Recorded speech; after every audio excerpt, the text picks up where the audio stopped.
All right, good evening, everyone. How's everyone doing tonight? Thanks for coming out. On behalf of the Lafollette School of Public Affairs at the University of Wisconsin, on behalf of Wisconsin Public Radio and the Milwaukee Journal-Sentinel, I'd like to welcome you to what we're calling the Main Street Agenda Town Hall meeting here in Pewaukee. My name is Jason Gerlach. I was born and raised in Milwaukee by two great Wisconsinites, my parents, who happen to be here today, and I'm happy to share this forum with them.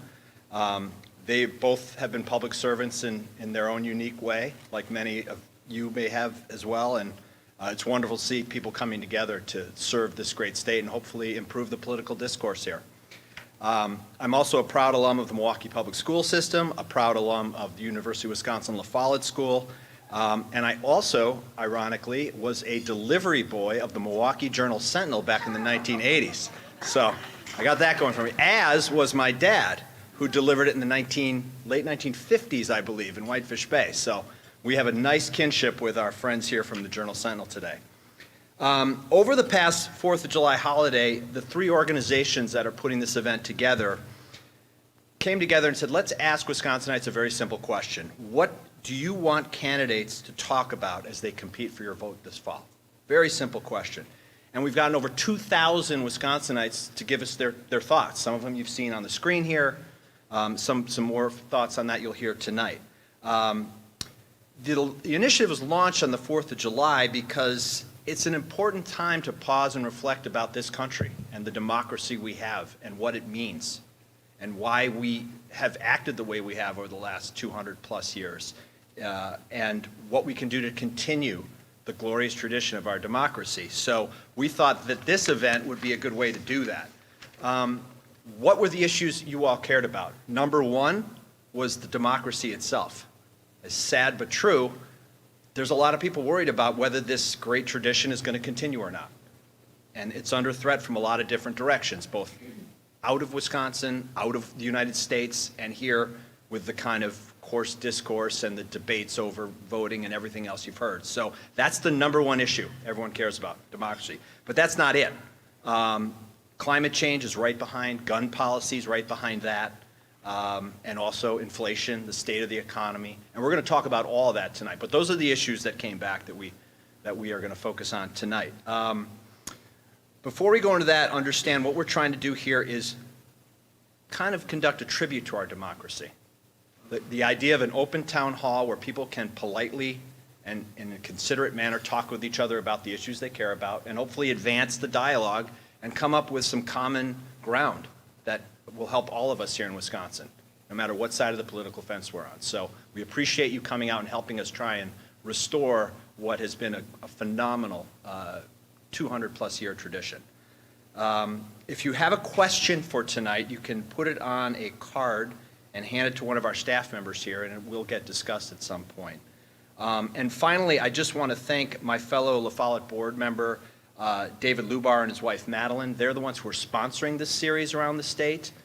They're incredible champions of democracy and this kind of event, and honestly it wouldn't be possible without their generosity. So thank you to the Lubar family.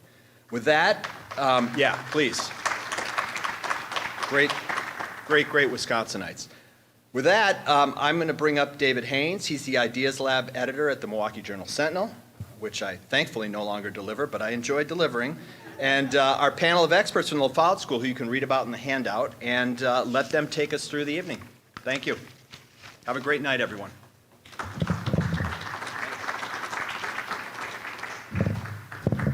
Thanks so much, Jason. And I'd like to invite the Lafollette panel to come up. And while they're coming up, just to expand a little bit on what Jason was talking about, you know, we've heard from almost 2,200 people now in our survey statewide, heard from people from all over Wisconsin, small town, large city, and everything in between. And it's really inspiring to read these. I haven't read all 2,200, but I'm working on it. But it's inspiring to read the responses. People are taking a lot of time to fill out our questionnaire and to talk about what they really believe in passionately, and it's all about democracy and about having your say. And so that's what this is about tonight. Just a reminder, we have two more events coming up, one in Green Bay next Tuesday night. It'll be at the public library up there, and then one in Wausau If any of you happen to be in the Northwoods on November 1st, we're going to be at the UW campus there. So with that, let me introduce our panel. To my immediate left is Susan Webb-Yockey.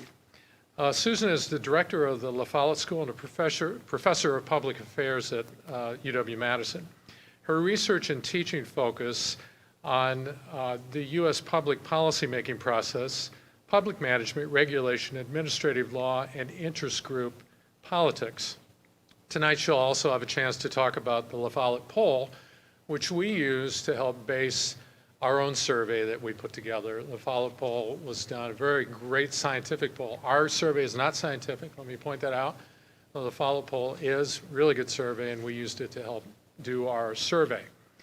So she's going to talk about how that survey gauged public opinion on a whole variety of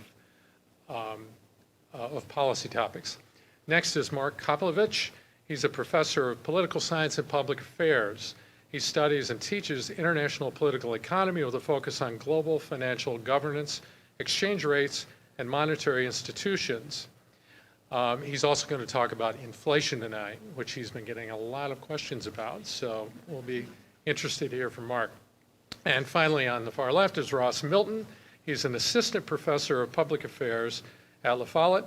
His research focuses on the political economy and public finance of state and local taxes, including studies of tax limitation policies and the effect of local taxes on alternative revenue sources. So one of the questions we're going to have for Ross is, are we really a high tax state? A lot of us think we are every time we pay that property tax bill, but his research will address some of those questions. So I want to first go to Mark. One of the things we really wanted to talk about tonight was inflation and where we find ourselves at this point sort of in the business cycle. So Mark, let me ask you this. How should we think about the causes of inflation, and how much of what we're seeing now and have seen since late 2020 is due to policy and rising demand, and how much is due to other factors like the supply chain and the pandemic? Well, first of all, it's great to be here, so thank you all for coming. So this is one of the big questions with inflation is what's caused it, right? And I study the global economy and international relations, so a lot of the way we talk about inflation in the U.S. is that the causes are within the U.S. You know, the reality, I think, is if you look across the world, especially across kind of rich democracies around the world, is inflation is high everywhere right now, and it's been high for about the last year and a half now. And there's a lot of studies out there trying to disentangle what David was talking about in terms of how much of it is demand-driven. We had stimulus policies, we had the Paycheck Protection Plan and checks and sort of various things that increase consumer demand and spending to try and stimulate the economy and recover from the pandemic. That's about a third of the inflation in the United States. And about 2/3 of the inflation is what you've probably heard about having to do with global supply chains, right? So when the pandemic hit, lots of things got clogged up because shipping broke down, people were not working, people were not showing up in factories, deliveries were not happening. And that's taken a long time to unwind over time. So in the U.S., since about June of 2021, about 2/3 of it is fiscal policy, the American Rescue Plan, Paycheck Protection Plan, those sorts of things. And you see sort of inflation going up here. You see two different lines on this chart, which is kind of overall inflation, and then you see what's called core inflation. All right, so the other thing driving inflation, especially since February now, is food and energy prices. Right, so the big thing driving inflation since February is Russia's invasion of Ukraine. Russia is one of the world's largest oil and gas producers, and Ukraine is one of the largest producers and exporters of grain. Right, so especially in Europe, but also here and around the rest of the world, food and energy prices going up, right, is what has driven things. So, we try and disentangle inflation into these different components, and this varies a lot across countries. In Europe right now, Inflation in the Netherlands, it's about 17%. In the Baltic states, it's in the 20s right now. That's almost all about the war and food and energy prices. Here in the U.S., actually, the core inflation from the stimulus is coming down. And the supply chain pressures are easing, so inflation is starting to come down in the United States. But again, it's about 2/3, 1/3 is how I would break it down.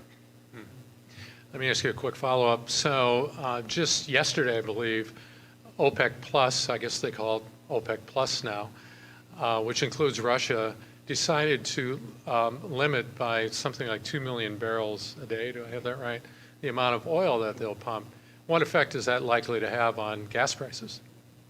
So OPEC is the oil-producing countries cartel. Those of you that are old enough to remember the 1970s, I barely do. One of my first memories is sitting in the gas lines in 1979 with my dad. But OPEC has, led by Saudi Arabia, has announced that they're going to reduce their target for oil production.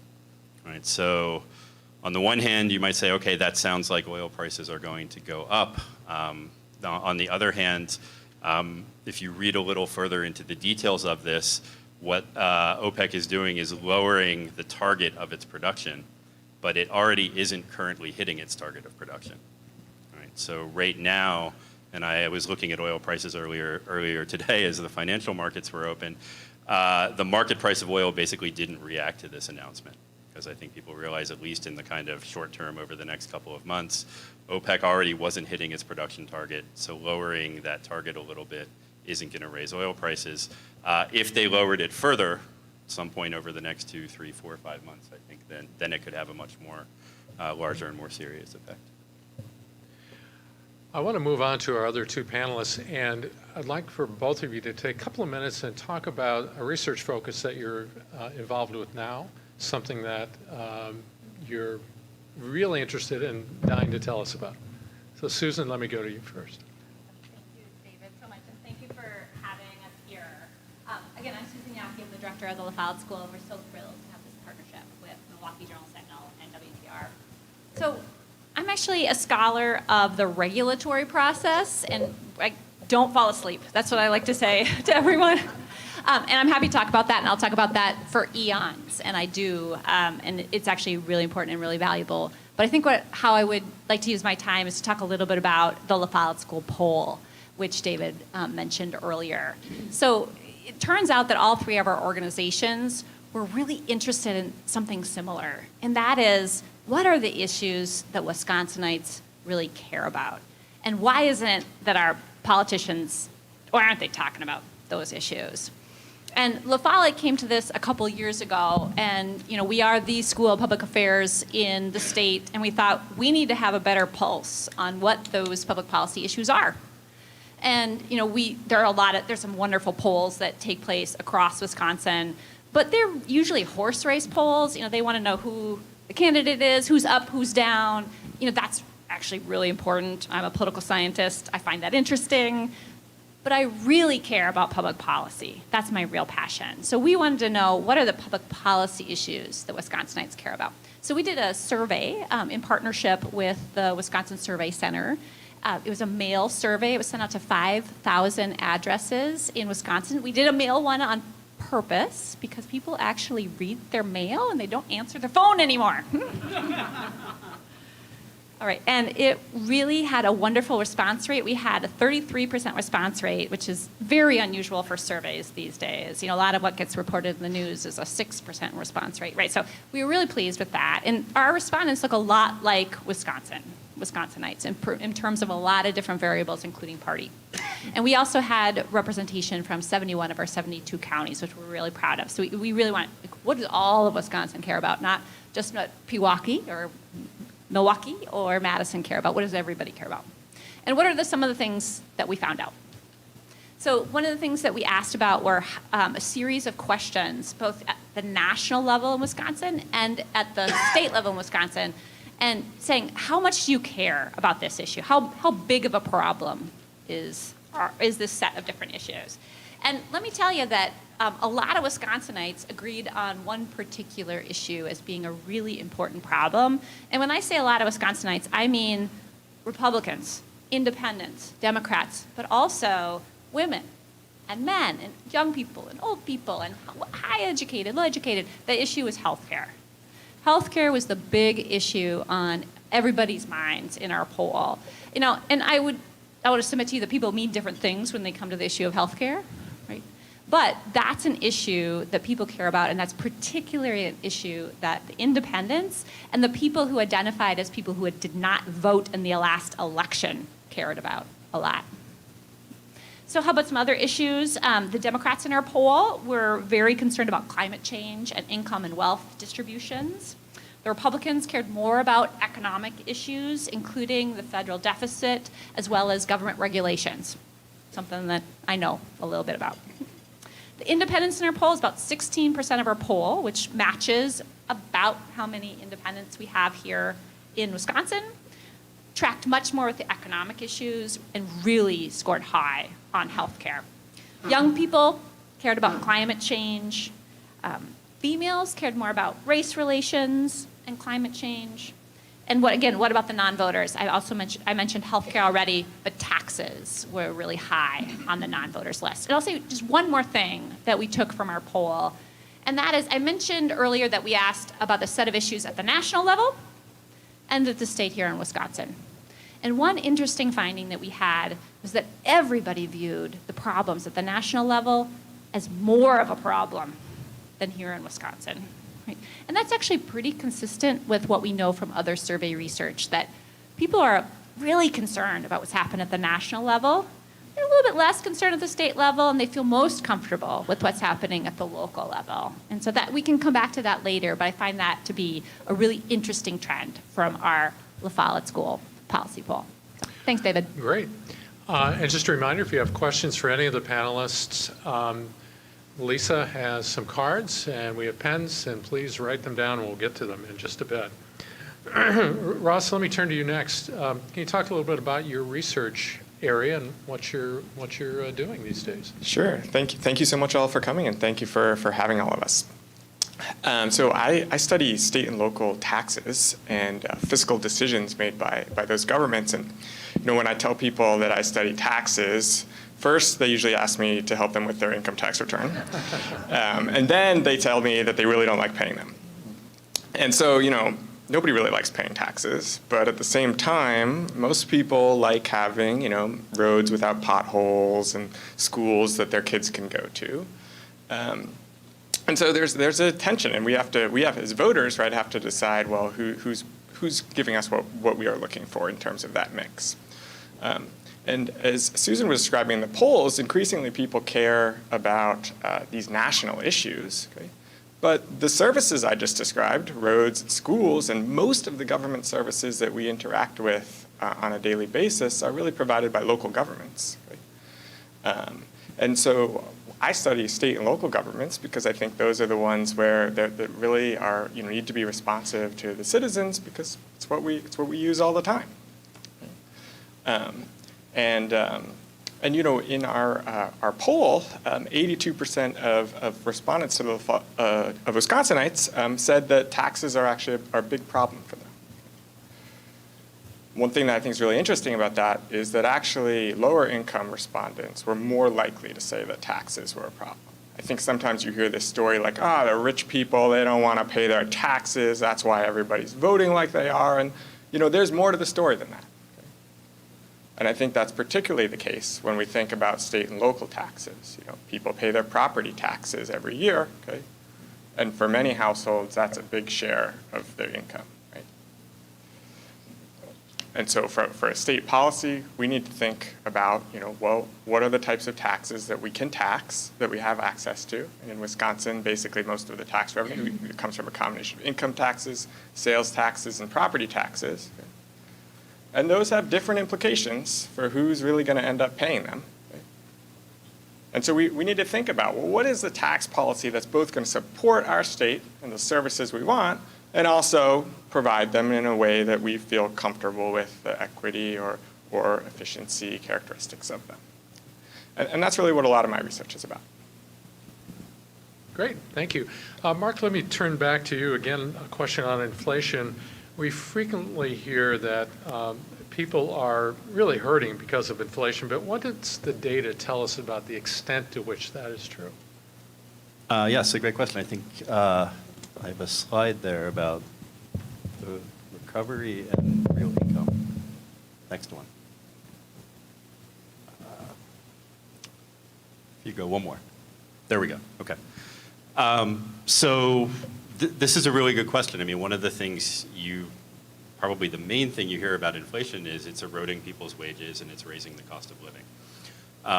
And that's true, but one of the things I think that's really interesting about inflation and income and the policy response to the COVID economic crisis is this chart. So what are you looking at here? You're looking at median income in the United States, adjusted for inflation, right? And it's so you see the numbers here. You see the big spike in 2021. That is the various checks that the government sent out as stimulus checks. That also factors in things like the Paycheck Protection Program, which allowed businesses to stay open and keep paying people's wages. And, but the interesting thing that I think about is if you look at the level of income where we are now, it is basically where we were in 2020, right? So what that means basically is that incomes have kept up with inflation for the average person in the United States, right? Now, averages are tricky because we know inflation has very large distributional consequences, right? And inflation tends to hit those at the lower end of the income scale more than those at the higher end of the income scale. So, you know, when you aggregate up and think about the United States as a whole, on average, most people actually haven't seen their income decline from where it was in 2020. But there are large swaths of the population for whom their income has gone up in real terms and others where income has gone down. Like Susan, I'm a political scientist, so I'm very much interested in politics that is driven by the distributional economic consequences of policy, right? So a lot of the debate about this is who has been hit the hardest, right? But in overall terms, right, for the country as a whole, I think I like to show this chart and think about it because it's not really the narrative that you've heard in the news.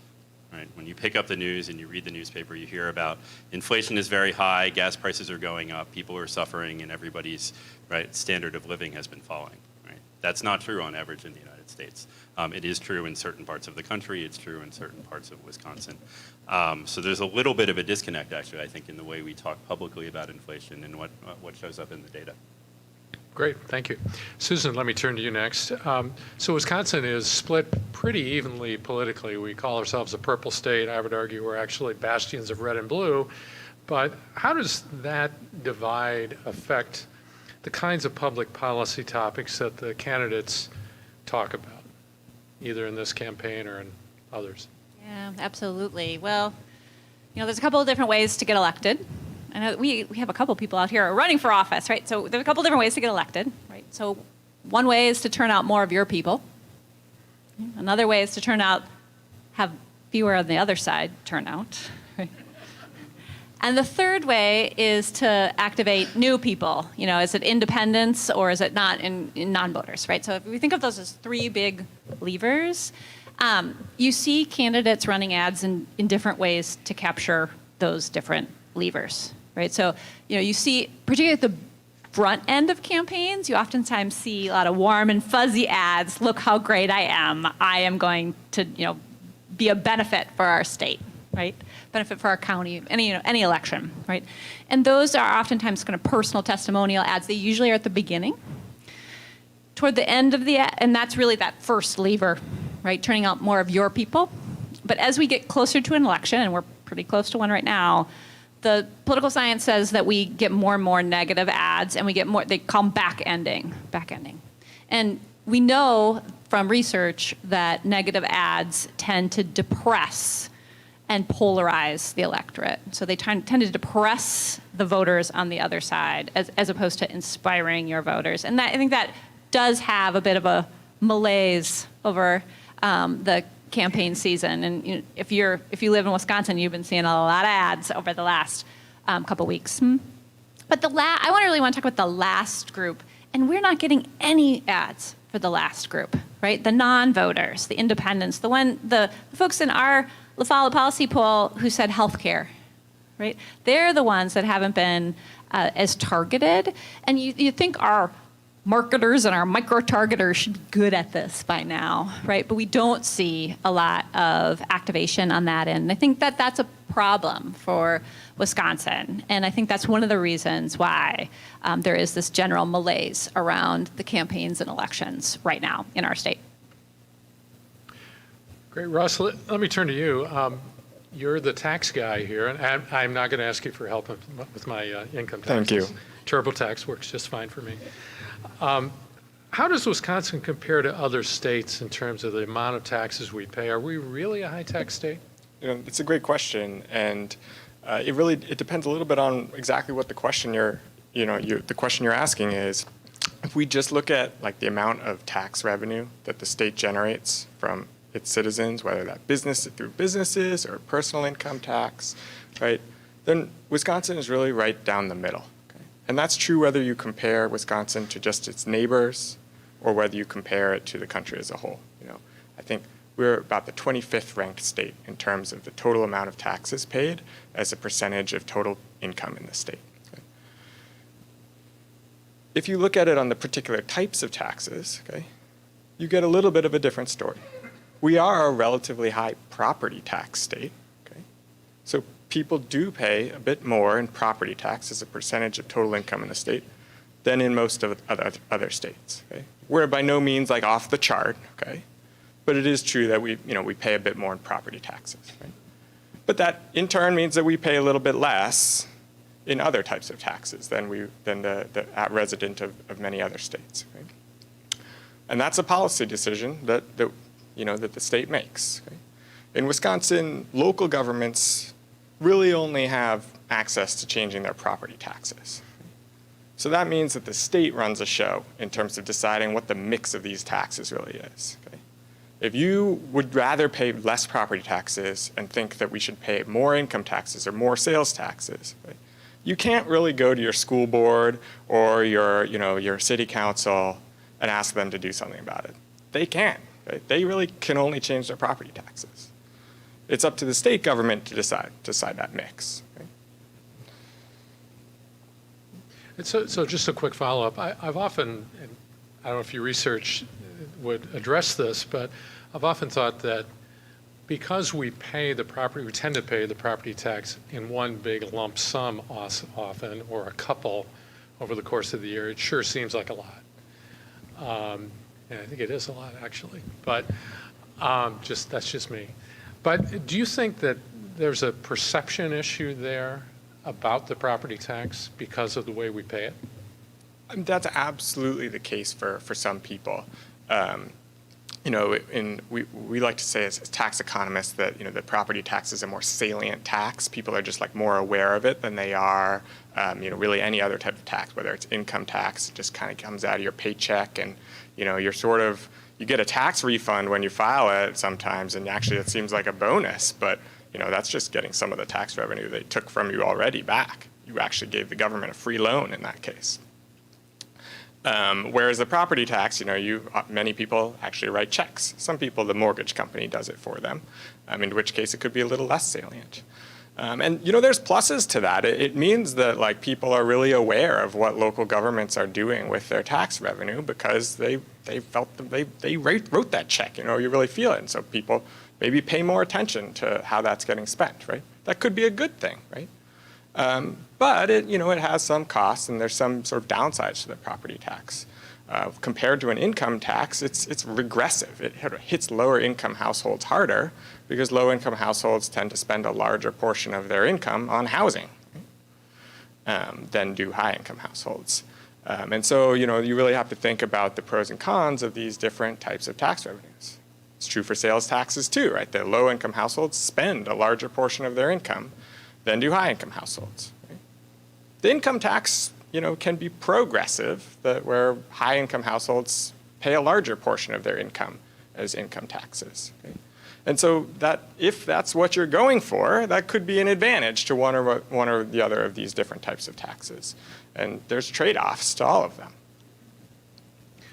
So Susan, we talk a lot about both polarization and gridlock in our government. What are the implications of gridlock for the kind of public policy that we're seeing in the U.S. right now, Wisconsin or the U.S.? Yeah, we do talk a lot about gridlock, stalemate, gridlock, right? These are words we're more familiar with than we probably ever have been. One of the I'll talk about one of the implications today, and that is that when our legislators aren't passing laws on the issues that we need laws on. So, there's a policy issue that's been identified, or it's reemerged on the agenda, and we don't get legislation to cover it. It's still an issue out there. And one of the things we're finding more and more is that the executive branch is issuing either executive orders or presidential directives or memorandums or regulations, right? So there's a lot of scholars are pointing to a rise in regulatory behavior as a result of gridlock. That's because we need to solve some of the problems on the public's agenda. And you see that in the news. You see a lot of focus on executive orders, for instance. And what an executive order is, or a gubernatorial order, it's just an order to an agency to write a regulation. Usually, that's usually what an executive order is. And so it really ends up in the regulatory process quite often. And let me submit that that's not good for our society, that the bureaucracy has the best legitimacy for writing rules and regulations when the elected legislators have set the parameters for what it ought to do. And when we ask our government agencies to really write policy in new and inventive ways that are governing massive swaths of society, that's not what they were put in their position to do. Right? They're not elected officials. That's not really their primary role. They're supposed to be seeking out the guidance from statute, right? And so I think that has a lot of consequences. You see a lot of conversations about agency officials and bureaucrats in a much more negative fashion than we ever have seen, and I think that's partly as a result that we're asking them to do novel and new things that they probably were never intended to do. And so that's a kind of unusual, maybe consequence you hadn't thought about for public policy as a result of legislative stalemate. So, Mark, back to inflation. Inflation's just one metric for the economy. What's your take in the fall of 22, headed into the midterm elections, on how the overall economy is doing? Yeah, if you want to pull up that one right there. So this is the other side of the coin, right? So, when you hear about inflation and you hear about the Federal Reserve raising and lowering interest rates and what we should do, the Fed and policymakers are really balancing, how hot do you want the economy to run and how high inflation is versus things like unemployment, right? And so this is actually my favorite chart of the U.S. economy since everything blew up in 2008 with the global financial crisis. So what are you looking at here? You're looking at the decline in employment or the rise in unemployment during the financial crisis. It started in 2008 and the decade afterwards, and then the COVID crisis, right? And it's a really striking chart because basically what you see with the pandemic is we had a massive spike in unemployment that went from 3.5% to about 15%, and we've completely recovered, right, in about 2 years. This is the number of months to the recovery on the x-axis here on this chart.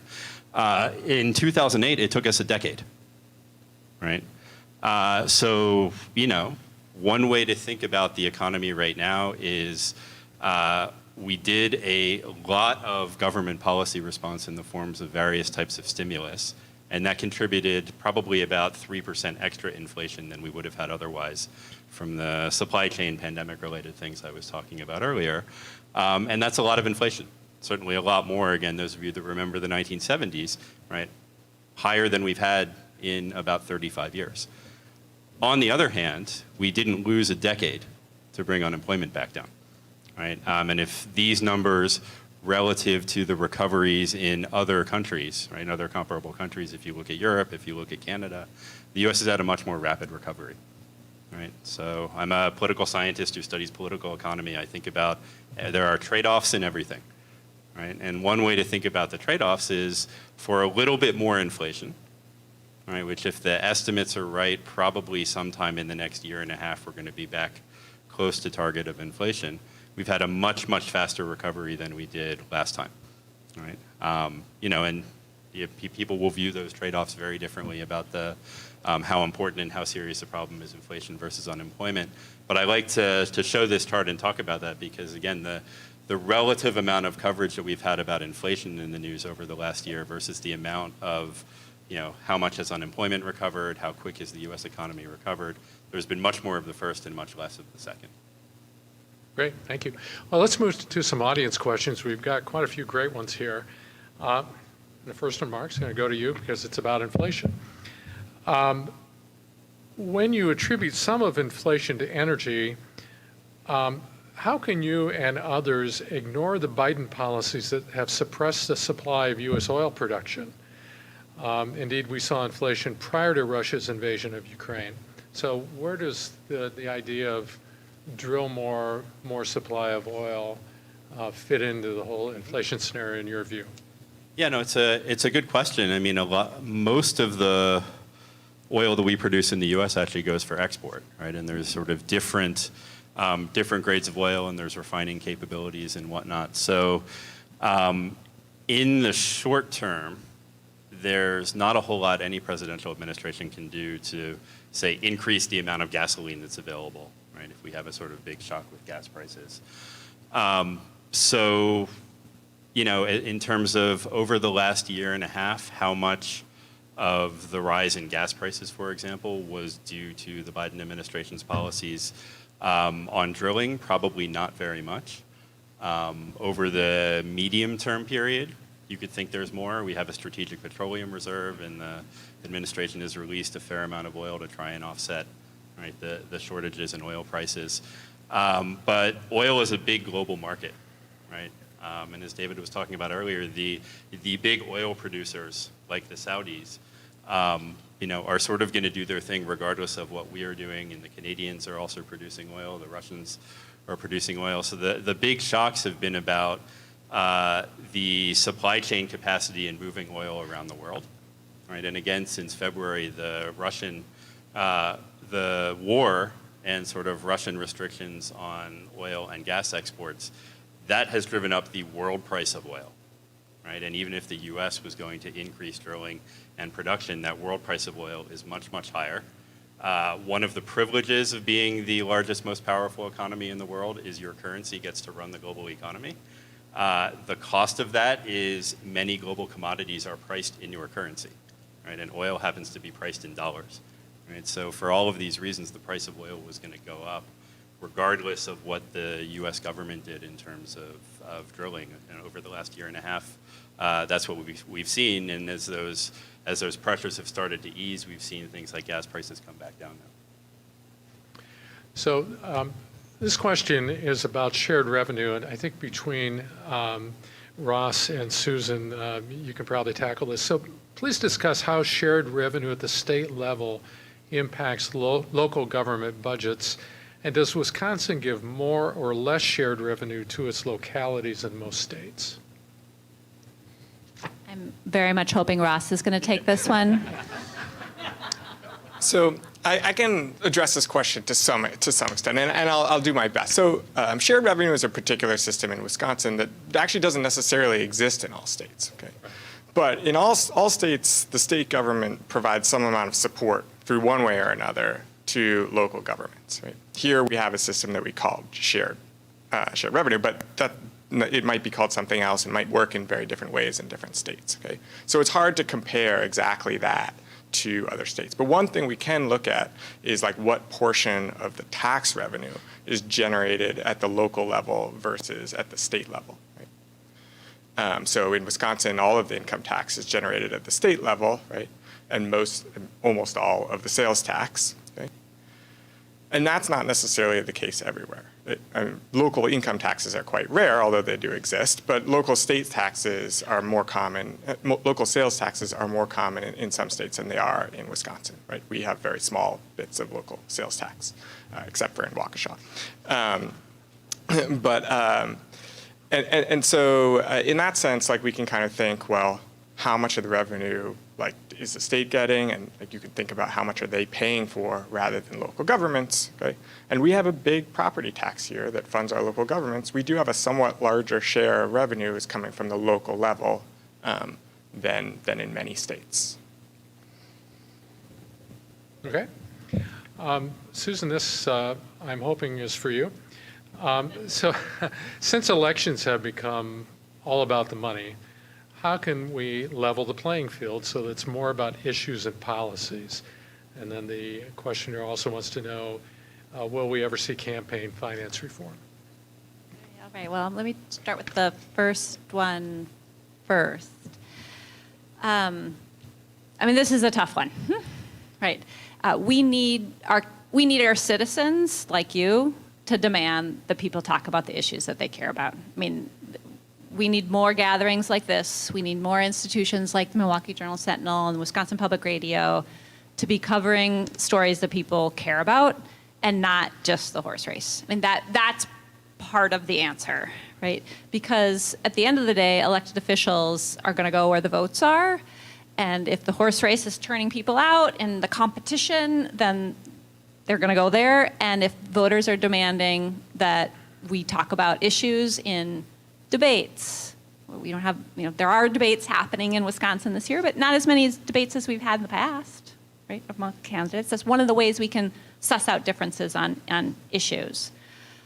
We have candidates answering, big newspapers and their editorial boards and asking, tough questions like we used to. That's another way to suss out what people think and what candidates think. So I think some of that has to come from the voters, and until we get that upswing from the voters, that'll be hard to do.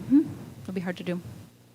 On campaign finance reform, we have a pretty strong Supreme Court ruling on campaign finance reform that money is speech, and we have with the First Amendment. Those two things come together to say that there will be very few limits on campaign spending in the United States until that issue would be revisited. One way to revisit that would be an amendment to the Constitution. You don't see a lot of discussion of that right now. But that's really what it would take in order to, at least at this point with our current Supreme Court, to change dramatically what we do in the campaign finance space. So Mark, back to inflation. Which was the topic for tonight, so thank you for keeping us on point. Two related questions. To what extent is inflation in the U.S. related to Russia's invasion of Ukraine? And then I've heard that Russia supplies only 3% of the oil that's shipped to the U.S., so why did gas prices go up?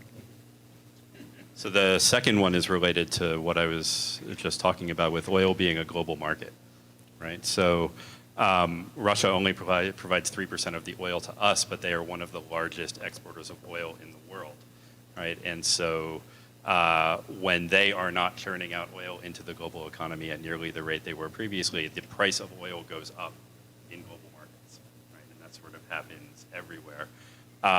And that then spills over to everything that is refined from oil, including gasoline, right? So that's sort of the answer on the first one. On the second one, on the first one, very little. I mean, so you've probably noticed at the pump, right? There was a big spike when the war started in February and March.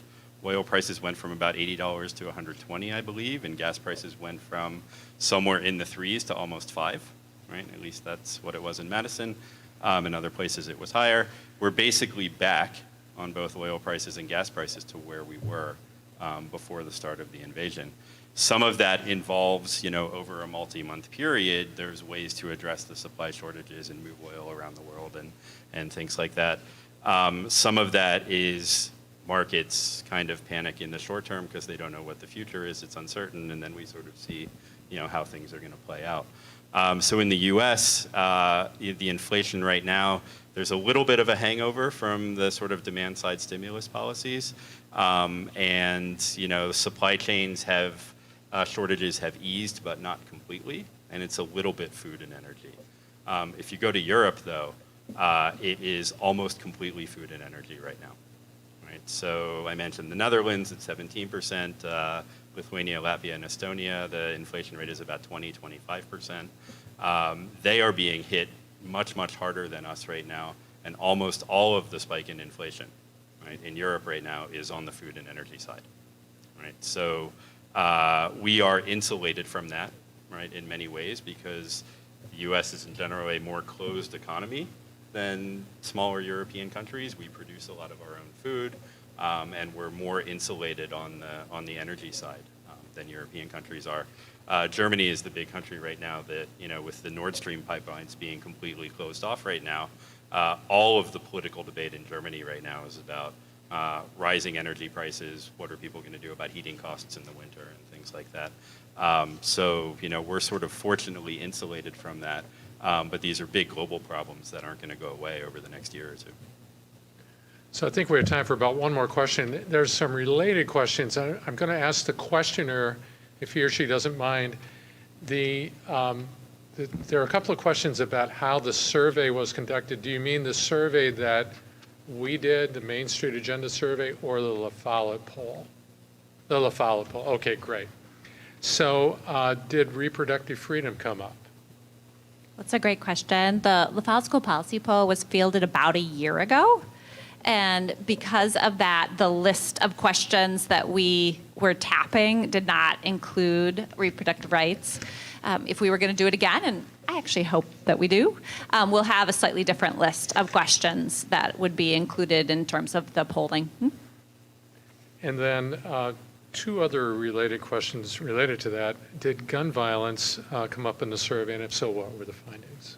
Another great question, and part of the survey was to do two things, and was to take the pulse on a number of issues.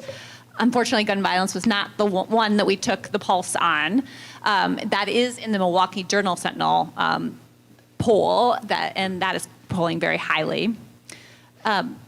The other reason that we did the Lafollette School Policy Poll is that we're all researchers, and all of us submitted questions to the Lafollette School Policy Poll. So there are questions, and we don't have a gun violence researcher on our Lafollette School faculty at present. So instead, the poll reflects some of the issues on our faculty. So there's a lot of issues on water quality and water policy, which one of our colleagues at Lafollette is an expert in. There's a number of questions on climate change. And when both the water questions and the climate change questions really dig into the solutions. No, it's not just how much of a problem do you think it is, but also if you had this solution, what would you think of it? If you had this policy solution, what would you think of it?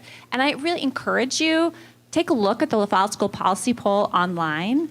One of our students at the Lafollette School put together this gorgeous interactive website where you can look at every single one of our questions. You can break it down by voters, non-voters, Trump voters, Clinton voters.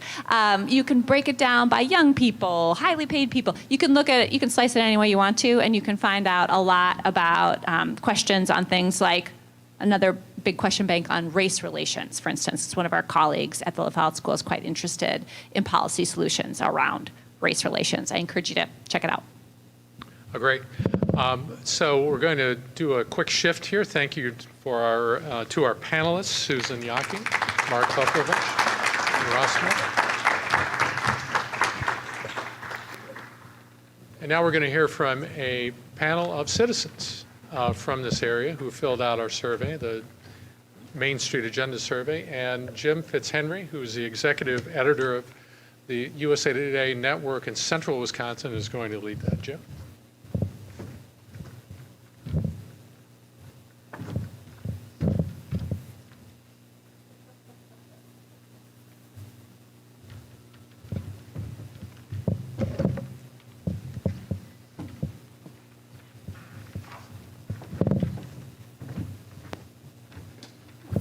Good evening, everybody. One of the great things about this survey is that we get a chance to get feedback from people across the state of the issues that they think are most important. Tonight, we're going to meet 5 residents who took the survey and who, at my invitation, decided to come up on stage tonight and talk a little bit about the issues that they care most about. Our group includes a Democrat, a Republican, and 3 independents, and we're not putting donkeys or other things by anybody to identify anybody. What we want to do is just have a conversation, and I think that's one of the things that when people talk about polarization and some of the tone of things is that people don't talk very much. And so we're just going to go down the line, and I'm going to introduce everybody, and then they're going to talk a little bit about why they came up here tonight. Our first panelist is Catherine Daring from Bayside. She's semi-retired from the medical lab profession. She lives in Bayside 9 months out of the year and in southeast Florida for the winter months. Her top 3 issues are the future of democracy, election administration, and infrastructure. Next to her is Heidi Hallett from Oconomowoc. She's a veterinarian and co-owner of a small animal veterinary hospital and very recently retired after 32 years in the profession. She's married with 2 children, and her top 3 issues are gun policies, abortion, and climate change. Next to her is Carol Henning from Waukesha. She holds a master's degree in educational psychology from the University of North Carolina at Chapel Hill. After a 22-year visit to Des Moines, that's a long visit, Carol, she recently restored her Wisconsin resident status, having previously lived and taught in Kenosha. She has taught English, speech, theater, and journalism at the high school level and education at the collegiate level. And she also said she taught 9th grade English, which, bravo to you. I remember myself in 9th grade for English. Next to her is Pierre Payne from Wauwatosa. He's a retired business owner who ran a design and marketing firm for over 20 years. He spent his entire professional life in sales and marketing in the industrial and manufacturing sector. He's been married for 45 years, is college educated, has been a Wisconsin resident since 1985. And he said he's always been an independent voter, selecting Republicans and Democrats based on what he considered to be their most important issues and the candidate's likelihood of dealing with them successfully. Finally, we have Paul Stretcher from Delafield. He was born and raised in Menominee Falls and has resided in numerous locations in Waukesha and Milwaukee counties. Received a degree in electrical engineering from UW-Milwaukee and worked for several companies for 20 years in the area. He's passionate about social and environmental issues and is a lifelong lover of the outdoors and nature. He's volunteered in numerous capacities over the years. Paul's top 3 issues are climate change, public education, and health care. So we're going to go back now and give each of our panelists 60 seconds to just talk about, why did you decide to come up here tonight? And we're going to go into a little bit more of their stances on issues. So, Catherine, the floor is yours. Thank you. Thank you for coming, everyone. One of my very passionate things is the future of our democracy, because as we all know, it's under attack in our country. I travel a lot in my business and as personal travel around the world too, and people look at us when we say we're Americans and they're like, what's wrong with your country? We're blessed with what we have here and we don't realize we do. And I'm concerned about people not paying attention to what's being said. There's so much misinformation out there and people just run with it. And other people, some of us, research it and make sure that we know what we're hearing is true or not true, but there's so many people that don't. So it's up to us as citizens to make sure that the truth gets out there. Whenever I have a friend that complains about anything in the world or in the country or the state, I said, have you talked to your congressperson, whether it's national or state congressperson, to let them know what you feel about that idea, because they can't vote for us if they don't know what our concern is, and if we don't tell them that. So that's my basic concern, is seeing how we're getting kind of crazy around here. And nobody's really paying attention to what we really need to pay attention to. They're letting the little things get in the way of what's really important. I don't know, is my time up? Go. I agreed to come up here because I support the premise of these gatherings and wanted to help make them work by participating in the discussions in the hope that we can start to break through that political gridlock and move toward a more functional system. My 3 issues, which you can see up there, to those I would add, starting with gun policy. We know that communities are safer for children when there are fewer guns. Tragically, firearms have become the leading cause of death for U.S. children and teens since 2020. I think we should try to do something about that. Then there's abortion. Abortion is part of reproductive health care for women. Full-term pregnancy and birth are associated with many more health risks than a safe abortion, and a woman should be able to make her own health care choice safely. And thirdly, we need to work on climate change. And the damage and cost of Hurricane Ian are just the most recent example of why that's important. Well, I think I ended up here tonight because when I read the piece on the survey, in the Milwaukee Journal, I just felt they were so wrong.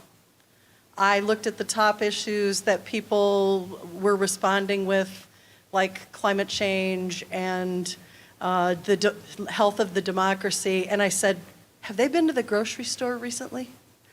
Have they looked into their public school recently? And I felt a little bit like Dorothy being dropped into the land of Oz because we had only come here and moved back a few months ago, and I thought, am I just really that out of touch with what Wisconsin thinks and believes? And for me, with a background in journalism, I went back on the survey results and where did these come from? And I realized that very typically of many surveys, it's not necessarily true that every person of every background responded to that survey. And so I felt a little better. And I thought, I want to be very superior in my thinking on this and believe that the economy should be number one because we all buy groceries, we all buy gas. Who is not shocked by that? And then, of course, my number 2 is education. And if you go down the line of all of the other issues that people are talking about are crisis level proportions, which I don't disagree, I firmly believe that better education will help us solve a lot of those issues, having people be a better informed electorate and consumers. So I got to keep my sense of superiority and still be able to look at the results of the survey and understand that these are what people in Wisconsin are thinking and believing. If you don't mind, I'll just check my notes quick. I'll just say, I came to the United States. I came to the United States when I was about 14 years old, and I lived in a boarding house. My parents were below the poverty line, and they did not come with me. I lived in a boarding house. I was fortunate to, after I went through high school, to be admitted at a really good university on the East Coast. And I got through that because I received a lot of help, both from the standpoint of education. I got a scholarship, and I also took out some loans, which I repaid entirely myself without any assistance.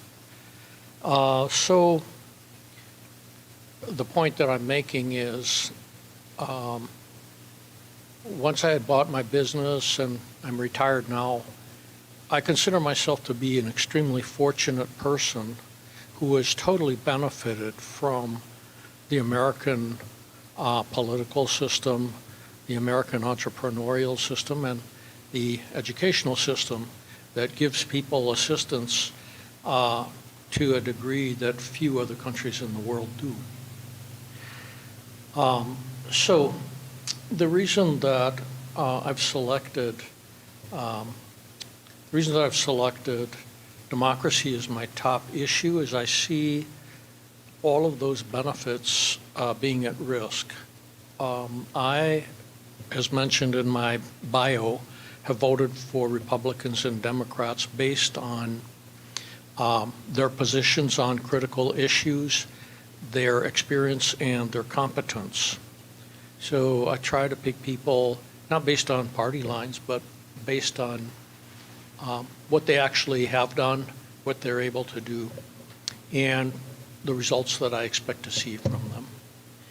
I see that in this particular election cycle and in 2024, I think that the threat to our democracy, which I will detail a little further, supersedes all of the other considerations. Because if you lose your representation, meaning proportional representation, I'm not speaking about the ability to vote, I'm speaking about gerrymandering. And if you lose that ability, the rest of it is still there, but it's not going to last for long. And this has been proven in many economies. It's recently been proven in Hungary and in Poland. I'm sure you all read the papers. So for me, gerrymandering in Wisconsin has become an abomination. In 2010, our state was seriously gerrymandered. The most recent maps that were submitted are an abomination. And the fact that our Supreme Court has approved them is, to me, a scandal. Because the purpose of our Constitution, in part, is to guarantee everyone a representative vote, meaning you may lose an election, but that doesn't mean that your vote didn't count. What's happened in Wisconsin is if you're an independent or a Democrat, your vote does not count, period. So to me, that is a 5-alarm fire, and people should be paying a lot of attention to it. I think the second thing that is really important, and I'm going to kind of skip over a few things because they've been discussed previously. The second thing that I find extremely troubling is that there are active plans to subvert upcoming elections. And one specific example that's been discussed in the media is the fact that there's a national plan that's been put in place to elect people to Secretary of State positions that have known political biases and who have already stated that they're willing to bend the rules. Holy cow. What are these people doing on the election rules? I'm going to give you a single example of this and what the outcome might be in Wisconsin, and it's a very real possibility because there has already been a lot of discussion of it. In March of 21, Governor Brian Kemp of Georgia signed a sweeping voting measure that undercuts the power of the Secretary of State and local election boards. It removes the Secretary of State from serving as chair of the State Board of Elections, giving the legislature the authority to appoint majority of the members. Is that an abomination? Elections are supposed to be open, transparent, and they're supposed to be conducted by people who adhere to the rules of election. So those are 2 points that I see. I'm sure others have been addressed. And if you are not familiar with them, I urge you to familiarize yourself with them. So that is the Wisconsin issue from my perspective. I think there is exactly a similar issue nationally. I believe that the Trump personality cult, and it is an imminent danger to our constitutional form of government. And the things I've mentioned above and other behavioral examples I think are familiar to everyone. So I'm not going to try to detail them. But all of these things, to me, are clear signs of a move to totalitarian government. And that's why I put this on top of my list. And to close, I would say, whereas in the past I voted on issues, this year I'm voting for democracy, nationally and at the state level. What I'm looking for in a candidate is a commitment to fundamental principles of our democratic republic, belief and support in the integrity of our voting process, a staunch refusal to pander or kowtow to extremist agendas on the left or on the right. I think that we need someone who is going to support, in the state of Wisconsin, binding citizen referenda that offer citizens the unfettered opportunity to express their belief on any issue of significance. If you're not familiar with it, today, only with the legislature's approval can a question be put on the ballot. But it is not a binding referendum. So we know the two big examples, the first one being abortion. The majority of the population of Wisconsin is okay with abortion in a form to be defined, but probably somewhere between 14 and 16 weeks, whatever that means. But the legislature, the minority, has taken it off the agenda. Not acceptable. Not acceptable. So, Pierre, can you get wrapped up, please? I'm done. We're a little bit over time. Yep, Can you get wrapped up? I am finished. Okay, I just wrapped up. thank you. Thank you. Hi, I'm Paul, and I guess the biggest reason why I'm here tonight is because, well, Jim asked us. And it's the same reason why I answered the survey they put out, the questionnaire in the first place, is I agree with pretty much everything these other four people have said here about the issues. I think they're all pretty important, a few higher than the others. But the big thing is I'm an engineer by training and education with lots of broad interests besides just engineering. But I tend to look at things as a system, and something that concerns me as much as anything, and more so, is just not just our political systems and our human systems and social systems and how we're fracturing them and really creating so many man-made significant issues in our society. We're doing it to our environment too, and it's a huge, giant system, our planet. And you say, well, how can we, influence it? Well, I've been kind of watching this issue on and off for over 30 years. And I don't know how much we are. I'm not a climate scientist, but whenever I find good data, and I look at data for a living, what's it telling me? Not do I have the full answer, but is it showing me something that I need to look at? Everything says we are not just polluting it, but we are changing climate too. We don't know how much. But it's such a huge system and extremely complex. We don't know everything we're doing to it. And the things we think we know now are going to keep changing. So anyone who thinks that climate scientists can give us an answer now and be right, they can't. I don't think anybody can. But we can keep learning about it. And the reason it's so important enough for me to put it at the top of my list here is because I think it's something we can't just corral overnight. It's big, it has to be addressed. And it's going to require that we all listen to each other. We listen to experts, we listen to people who are on the ground and see the effects of it. All of us, our experiences, our ideas, our opinions are important. But it's going to take all of that to understand and make sure we're not basically killing ourselves off. And if we can do that, we can learn to do with these other issues too. I really do think, experiences and having to go through difficult things teaches us how to work together, how to listen to each other, how to get past our own biases, insecurities, whatever is makes us feel so separate from each other. And it's going to help us be more connected and more understanding of each other.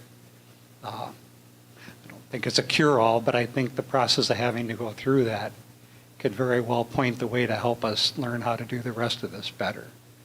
And I guess I thought that that probably wasn't going to be the most common viewpoint they got. And as much as anything, when Jim asked, I said, you know what, I think this voice needs to be heard too.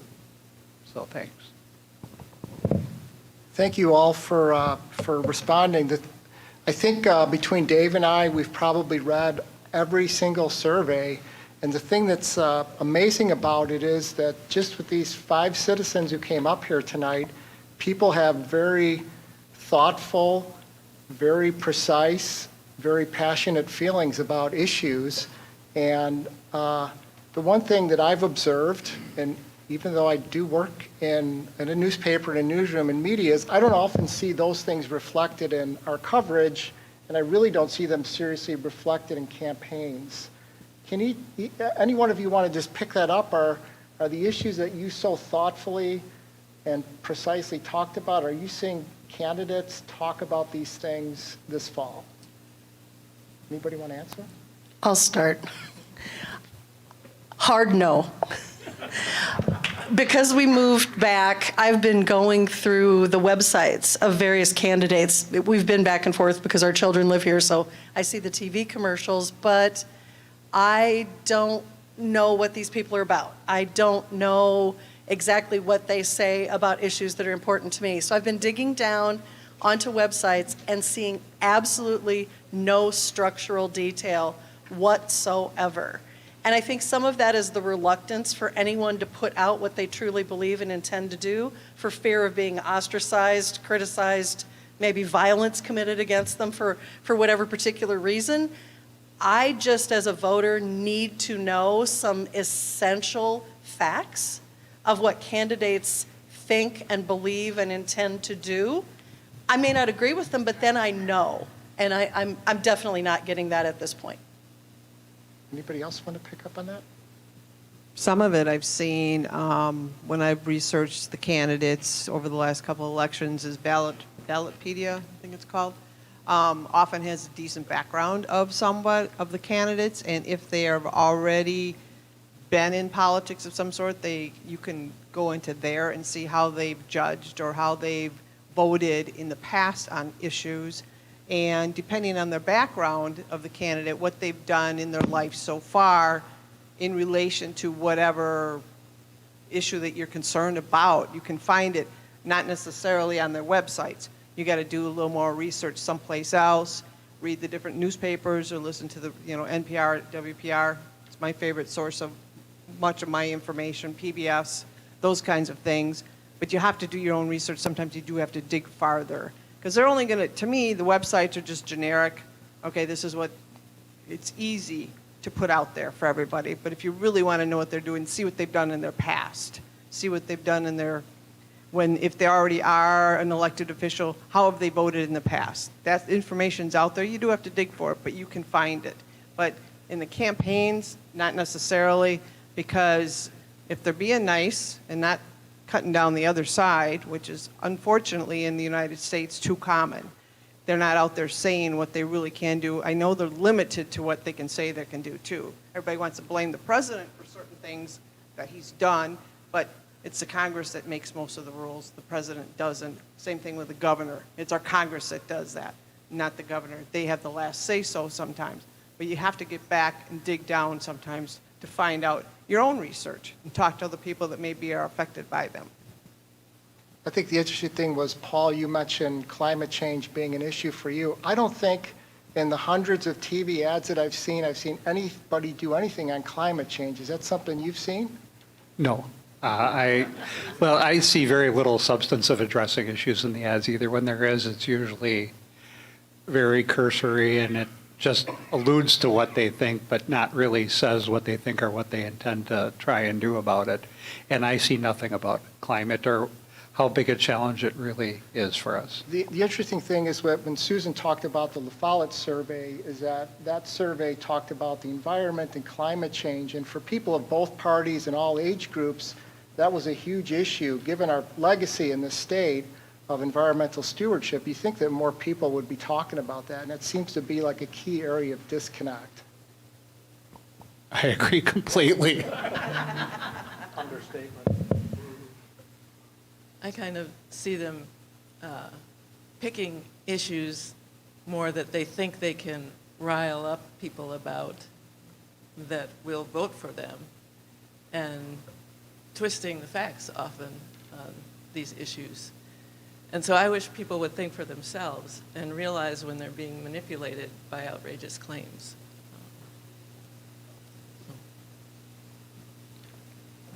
All 5 of you have had a diverse set of life experiences and things.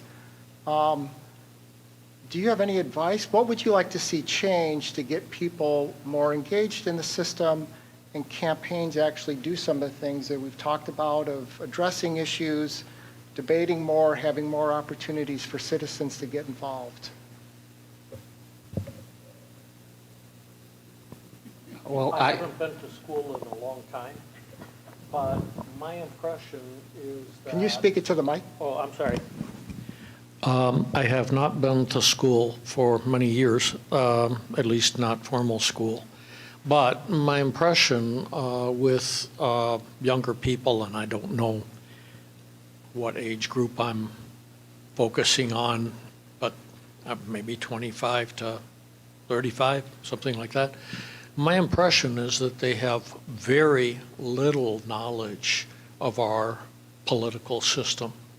When I went to school, we used to have a civics class, and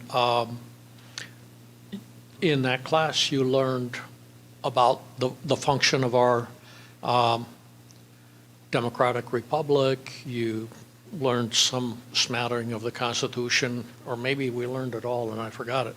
But and I find that to be very troubling again, because I think what's happened is we have taken our well-being for granted. And I voted regularly, but I must admit that in my career I spent a lot more time focusing on raising a family and making a business run, or keeping my job, whichever the case was. And I did just assume, oh, the country's going to keep on running and I'll pay my taxes and everything will be okay. And even though Republicans and Democrats disagree on certain issues, until around 2000, in fact, I will say until Newt Gingrich, there was the possibility of civil discourse. And there was a possibility of making a deal. But around 2000, or maybe it was 1998, I'm not sure, all of a sudden, attack politics became the thing to do. And I think that fundamental change in the way we have run our country, we're running our country, is maybe it won't lead to our destruction, but it has certainly caused a lot of damage, and we need to steer away from that. So I think educating kids so they understand, hey, this country depends on your participation, however dull it may be in certain times. But I think that's a critical element that's been lost in our I might take you on there a little bit, Pierre. Okay, go ahead. My experience in high school education is we are doing that in the schools. They have mock elections. The kids get very jazzed up about it. They go out, they register. But I think, like so many other issues in our culture right now, representation is really important. And if you look at who's in charge right now, what do they look like? They're elderly people. Our Congress is just full of old people who actually make negative comments about how the younger generation doesn't understand our pain and they didn't live through blah, blah, blah. I have kids that age in their 20s, and they are very interested in the election. They will cast ballots. They look at the issues differently than Dad and I do, But they are very passionate about certain things, some of which I wholly disagree, and we just don't even talk about at the dinner table.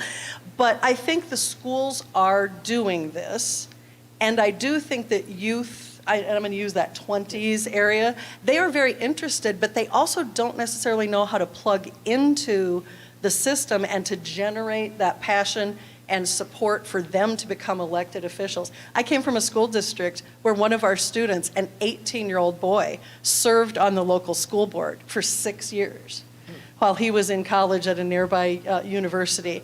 And so I see that excitement. I think there's just a general malaise about politics, regardless of your age group. I stand corrected.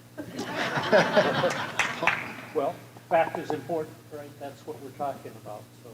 Well, I would agree that the disconnect between youth and the modern media age especially has made much wider gulf between those in charge and the generation of many of the people here tonight and the youth. And I guess I hoped I'd see more of this already, but I would love to see more ways to reach the young with not just, you know, get out there and vote, but initiatives to help give them some way to learn about the politics as you've been sharing here, and get it out there as opposed to constant negative or belittling ads or other messages they're getting.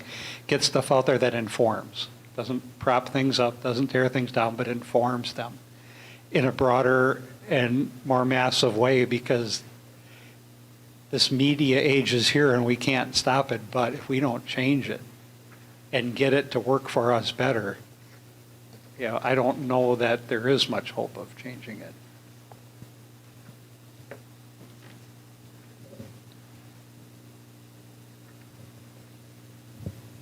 Talk a little bit about getting people more involved, focusing more on issues.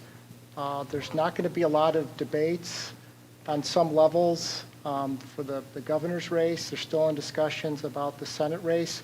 How much do you pay attention to things like debates in making your decisions about how to vote? More so in the past than today? Oh, I'm sorry. More so in the past than today, primarily because in the governor's race, I think the issues are fairly well defined, although maybe not in the terms I'd like to see them defined. Certainly, we've had an opportunity to know and to see what Tony Evers is going to do, so that's, I don't know that there's a lot to discuss there.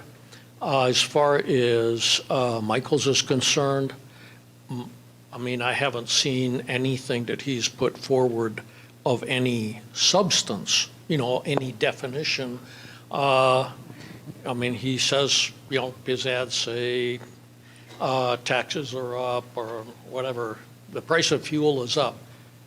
What effect can a governor have on the price of fuel? Zip. So there is a lack of definition, in my opinion. So given those facts, I tend to ignore. I have not, and I'm probably not going to listen to the debate because we know the person's character on both sides of the equation. So that's my take of it. Anybody else? And we have Senate debate coming up We do. soon. Yeah, so Yep. those are more important because both candidates actually are intelligent and know what they're talking about, I think. I listen to the debates, and sometimes I think it's hard to judge just by a debate, which you can't because they're jaded on what their questions are and they're limited to what they can answer. And again, they're trying to be nice most of the time. But I do like to listen to them just to see what they may come up with, or if another question comes up that I hadn't thought about. But you can't just, or in my opinion, you can't just make a decision just on one thing like that. You have to take a bigger picture and look at other things that someone has done. And I think that is an issue that we've had, is educating the public on what's the truth and what's not the truth. And that's been very difficult, especially with social media and even with the young kids. We're all on social media, unfortunately, and you really have to be careful what's out there. And that's what I think people need to do, and no matter what our age is. I try to encourage my kids to vote, and I'm sure they do. I live in Florida 3 months out of the year, so I get that kind of politics in my ear all the time, which is always very interesting. So it's a different composition. They were talking about the taxes before, and when people complain about stuff in Florida, I'm like, you don't have to pay certain taxes. You don't have a state tax. There's a reason, and here's your result. We are okay in Wisconsin for taxes. But I think people need to educate themselves. They need to talk to their neighbors and not get into fights with their neighbors. They need to listen to what their neighbor says if it's a different opinion. We don't have to always agree, but you should listen to what someone else has to say, just to try to maybe hear them from their side. And then they will listen to you and hear my side. We don't have to agree, but we need to be more educated in general. I think too, some people, a lot of people don't have time or can't get to the debate and even don't have time to listen to it afterwards. And so it's very important for journalism to get together fair coverage of both sides and what they're saying, and to get that out there and get it out there online, in print, so people can see what is being discussed and hopefully reach more people that way, because it is very hard just to get people to a debate even nowadays. They're not showing up as much. Is it even a debate, what they're going to do tomorrow night? I feel like it's a side-by-side campaign speech. You can tell that they have comments that they want to make sure they get out on any given point. And I'm happy to hear that. But in truth, as someone who understands what a debate really is and what it takes for your mind to do that, I would love to see two political candidates actually debate any particular topic. I think that would be, and interestingly, that's what they eventually have to do in Congress, but that's not what we ask them to do in public debate. And I would completely agree with that. I still watch them some, but we don't get a lot of substance there. That's not a true debate. But I do find that they do, how they respond to each other and to the questions does tell us something about the character of them and how they will at least try to address issues. And I think, at least for people who are a bit older and used to, seeing through to those things, that's great. The question is, how do you get younger people to get that information? And I don't have that answer, but I think that would probably be a key thing to do, is figure out how to get younger people information about candidates and who they really are. Stream it on YouTube. Watch this. Well, thank you all. Can we give our panelists a big round of applause?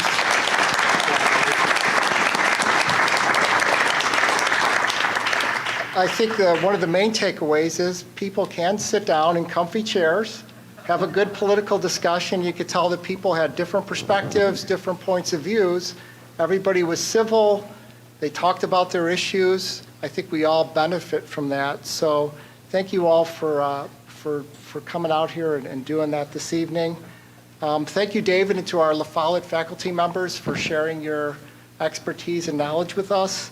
And we will be holding 2 more of these events in the next month. We're going to be in Green Bay on Tuesday at the Brown County Public Library, in Wausau Tuesday, November 1st at the UW campus there.